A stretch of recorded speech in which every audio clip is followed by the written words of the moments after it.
হামজার আগমনে দক্ষিণ এশিয়ার সবচেয়ে দামি দল বাংলাদেশ।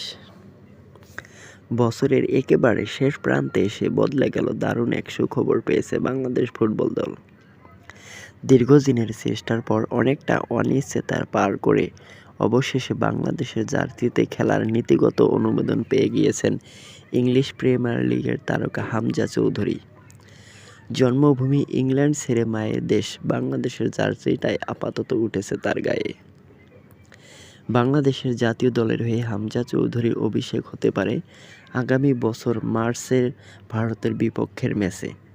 সেই ম্যাচে হামজা যুক্ত হলে আনুষ্ঠানিকভাবে দক্ষিণ এশিয়ার সবচেয়ে দামি দলে পরিণত হবে বাংলাদেশ। বর্তমানে যা আছে ভারতের দখলে।